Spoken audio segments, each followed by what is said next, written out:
Hi అండి, అందరూ ఎలా ఉన్నారు? ఈరోజు మీ ముందుకు ఒక మంచి స్పెషల్ రెసిపీతో వచ్చేసాను. అదే రాజుగారి వెజ్ పులావ్. చాలా బాగా వస్తుందండి, తప్పకుండా ట్రై చేయండి. మేమందరం ఈరోజు బాగా ఎంజాయ్ చేయడానికి ఇవి చేసుకుని తింటున్నాము. రెసిపీ ఎలా చేయాలి, ప్రాసెస్ అంతా ఏంటనేది వీడియోలో చూసేద్దాం. Let's get in to the video. Okay అండి, ఈరోజు మనకి రాజుగారి వెజ్ పులావ్కి కావాల్సిన ఇంగ్రీడియంట్స్ అన్ని రెడీగా పెట్టుకున్నాను. ముందుగా మసాలా ప్రిపరేషన్కి రెడీ చేశానండి, అవన్నీ మీకు చెప్తాను. ఇవన్నీ కూడా నేను డ్రై ఇంగ్రీడియంట్స్ అన్నీ కూడా డ్రై రోస్ట్ చేసి పెట్టుకున్నానండి. మీకు కొలతలన్నీ చెప్తాను. 1/2 kg బియ్యానికి చేస్తున్నామండి ఈరోజు వెజ్ పులావ్ని. 1/2 kg బియ్యానికి ముందుగా యాలకులు ఒక 4 యాలక్కాయలు సరిపోతాయండి. నల్ల యాలకులు పెట్టుకోండి, ఒక్కటన్నా వాడండి, చాలా బాగుంటుంది.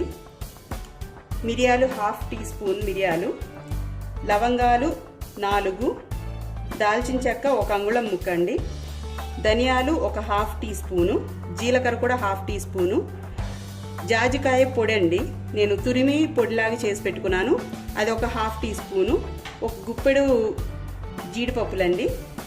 తర్వాత మనకి మెయిన్ టేస్ట్ తీసుకొచ్చే ingredient brown onions, 1/2 cup brown onions. నేను ఆనియన్స్ని సన్నగా పొడుగ్గా ముక్కలు చేసుకుని ఆయిల్లో ఫ్రై చేసి పెట్టుకున్నానండి, ఇట్లా గోల్డెన్ బ్రౌన్ కలర్లో ఇవి. తర్వాత ఒక 1/2 కప్పు పుదీనా, ఒక 5-6 పచ్చిమిర్చి అండి, 1 కప్పు కొత్తిమీర, అల్లం, వెల్లుల్లి, నిమ్మకాయ అండి, నిమ్మకాయ 1 పడుతుంది, అల్లం 1 అంగుళం ముక్క, వెల్లుల్లి 1 సగం పడుతుందండి దీనిలోది. ఇవన్నీ కలిపి మనం మెత్తగా పేస్ట్ పట్టుకుందామండి. మర్చిపోయాను, ఇది కొబ్బరి పాలు ఒక 75 ml పడుతుంది. కొంచెం అటు ఇటుగా అయినా పర్వాలేదు, నేను పచ్చి కొబ్బరి మిక్సీ వేసి పాలు తీసి పెట్టుకున్నాను. ఇవన్నీ కలిపి మనం స్మూత్గా పేస్ట్ చేసి మసాలా రెడీ చేసుకున్నాం.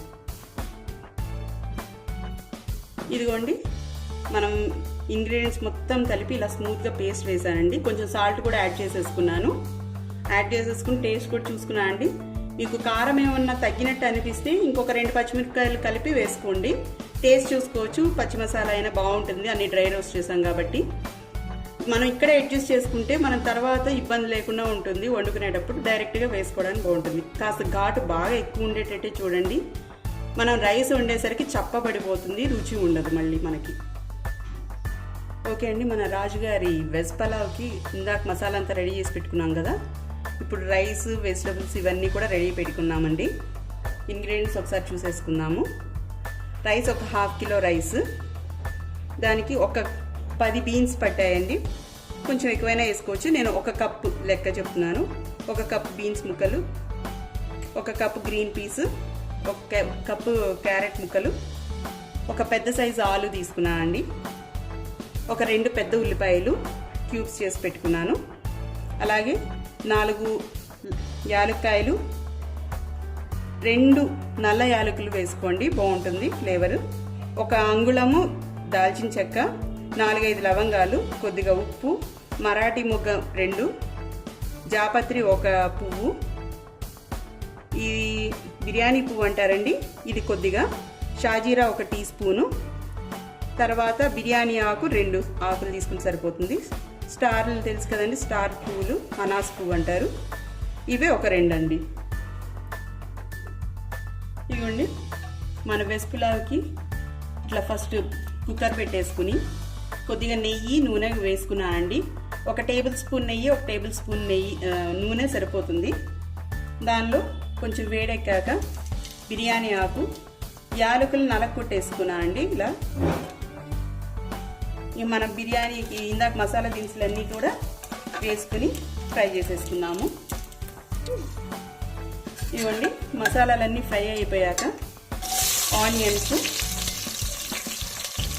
క్యారెట్, బీన్స్,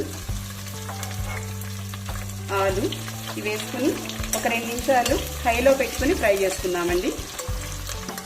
ఇదిగోండి, 1 మినిట్ ఫ్రై అయిపోయాయి వెజ్జీస్ అన్నీ. ఇప్పుడు కొద్దిగా గ్రీన్ పీస్ కూడా వేసుకున్నాను, ఫ్రెష్ పీసే కాబట్టి ఈజీగానే ఉడికిపోతాయండి. ఇంకా ముందుగా మనం నానబెట్టుకున్న బియ్యం వేద్దాము. ఉప్పు కొద్దిగానే వేస్తున్నాను అండి, వెజిటబుల్స్ సరిపోను లైట్గానే వేస్తున్నాను. ఎందుకంటే మనం మసాలాలో ఆల్రెడీ ఉప్పు వేసుకున్నాం కదా, అందుకని ఒక్క 2 మినిట్స్ ఇట్లా ఫ్రై చేసుకుందామండి హైలో పెట్టుకుని బియ్యాన్ని కూడా. అప్పుడు మనకి మెత్తబడిపోకుండా శుద్ధగా ఉండకుండా ఉంటుంది ఉడికినాక.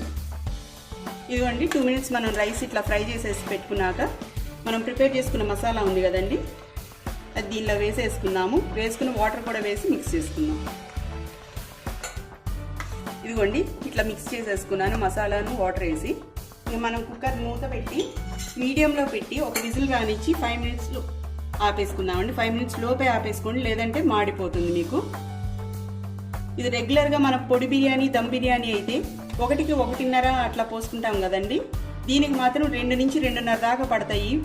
ఇది కొంచెం ముద్దగానే ఉంటుందండి. మనకు రాజుగారి పులావ్ అంటేనే ఆ స్టైలే కొంచెం ముద్దగా చేస్తారు కాబట్టి మీరు ఖచ్చితంగా కొద్దిగా ఎక్కువే పోసుకోండి. మీకు తెలుస్తుంది కాబట్టి మీరు వాడుకునే బియ్యం దాన్ని బట్టి ఎక్కువ పోసుకోండి, ఒక హాఫ్ గ్లాస్.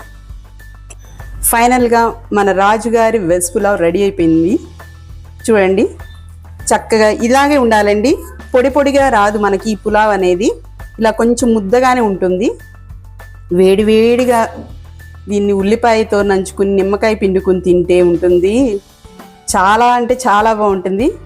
డెఫినెట్గా ట్రై చేయండి, తప్పకుండా అందరికీ ఇది ఒక ఫేవరెట్ టైప్ ఆఫ్ పులావ్ అయిపోతుంది.